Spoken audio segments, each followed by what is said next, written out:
ठीक है, अच्छी बात है। राजकुमार जी बोलिए, क्या कह रहे हैं? सौरभ जी, मैं ये कह रहा हूँ, भारतीय जनता पार्टी को राजस्थान को लेके एक सबसे बड़ी तकलीफ है। मैं आपसे आग्रह करूंगा, भारतीय जनता पार्टी के प्रवक्ता हो गए, 2 मिनट शांति से सुने। हाँ हाँ, ठीक है। भारतीय जनता पार्टी के जो हमारे देश के गृह मंत्री अमित शाह जी और प्रधानमंत्री नरेंद्र मोदी जी को एक सबसे बड़ी तकलीफ है कि वो सरकारें गिराने में, सरकारों पर कब्जा करने में अब तक देश की सबसे बड़ी पार्टी बन चुकी है, दुनिया की सबसे बड़ी पार्टी है। राजस्थान में उन्होंने सरकार गिराने का बहुत बड़ा सफल प्रयास किया। वो दर्ज, वो तकलीफ उनको अभी तक है। वो राजस्थान के नेताओं को दिल्ली बुलाते हैं, कहते हैं अशोक गहलोत नाम के जादूगर ने हमारी स्कीम को फेल किया है, इसलिए आप लोग उनकी हवा निकालिए। मैं कह रहा हूं सौरभ जी, जादूगर का नाम अशोक गहलोत है। हमने राजस्थान के दिलों में राज किया है। हम सत्ता तो कर रहे हैं, हम शासन के साथ साथ राजस्थान की जनता के दिलों में भी राज कर रहे हैं। राजस्थान की जनता अंतिम छोर पे बैठा व्यक्ति जोर जोर से नारे लगा रहा है, चौथी बार गहलोत सरकार, रिवाज बदलेंगे राज नहीं बदलेंगे, रिवाज बदलेंगे राज नहीं बदलेंगे। सौरभ जी, ये नारे कांग्रेस पार्टी के कार्यकर्ता नहीं लगा रहे, ये राजस्थान की जनता लगा रही है। सौरभ जी, राजस्थान के कर्मचारी नारे लगा रहे हैं, जन जन की है यही पुकार, ओपीएस सरकार फिर एक बार। सौरभ जी, जन जन की है यही पुकार, ओपीएस सरकार फिर एक बार। तो ये जो नारे हैं, ये भारतीय जनता पार्टी को बहुत विचलित कर रहे हैं।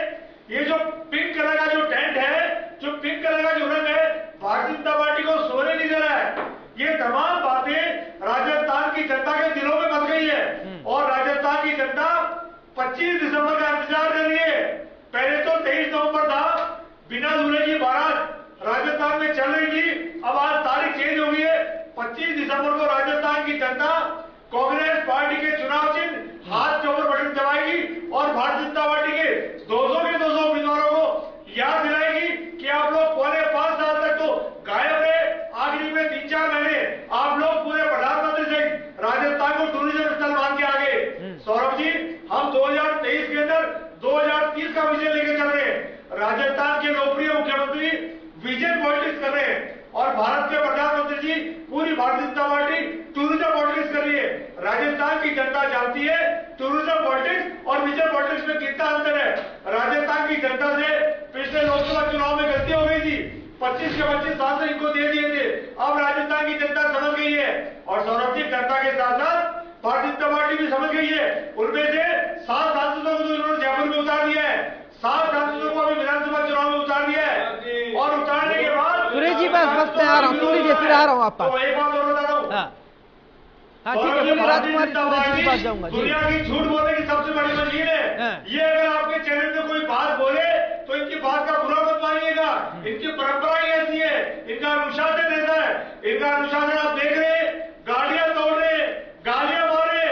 जहां तक आप वसुंधरा जी की बात कहते हैं, सौरभ जी, कल वसुंधरा जी ने अपना ट्विटर अकाउंट में एक चेंज किया है, बैकग्राउंड चेंज किया है, उसमें लिखा हुआ राजस्थान और उनकी फोटो है। उसमें कोई नरेंद्र मोदी जी की फोटो नहीं है, अमित शाह जी की फोटो नहीं है, राजस्थान के भारतीय जनता पार्टी के नेताओं की फोटो नहीं है, ना उसमें कमल का फूल है। तो आप इससे अंदाज लगा लीजिए ये किस तरह के ट्रेलर दे रहे हैं। और जो इनकी जो 41 नामों की सूची आई है, उसमें वसुंधरा जी के उम्मीदवारों को चुन चुन के मारा गया है। और सौरभ जी, एक बात और बताऊं, भारत के उपराष्ट्रपति जो राजस्थान से रहे हुए स्वर्गीय आदरणीय भैरव सिंह शेखावत जी के परिवार का भी टिकट काटा है। भैरव सिंह शेखावत जी से सारे राजस्थान के नेता सीखे हुए और वर्तमान में पूरी की पूरी भारतीय जनता पार्टी, लगभग सारी भारतीय जनता पार्टी भैरव सिंह जी से सीखी हुई पार्टी है। आज भैरव सिंह जी का अपमान कर रही है भारतीय जनता पार्टी, अपमान कर रही है भारतीय जनता पार्टी। सौरभ जी, एक बात और बताया, खत्म हो गया। जो राज्यों का चुनाव भारतीय जनता पार्टी हारने जा रही है, ये चुनाव महिलाओं को ढाल बना के चुनाव जीतना चाहते हैं। आप देख रहे हैं वसुंधरा जी का अपमान भारत के प्रधानमंत्री जी सार्वजनिक मंच में कैसे करते हैं, ये आप इसका अंदाज लगाते हैं। और एक बात और बताऊं, 41 नामों की सूची के अंदर केवल 4 महिलाओं को टिकट दिया है, केवल 4 महिलाओं को। तो ये महिलाओं को ढोल ढाल बना करके राज्यों का चुनाव, चलिए ठीक है, आगे ठीक है, ओके राजकुमार जी।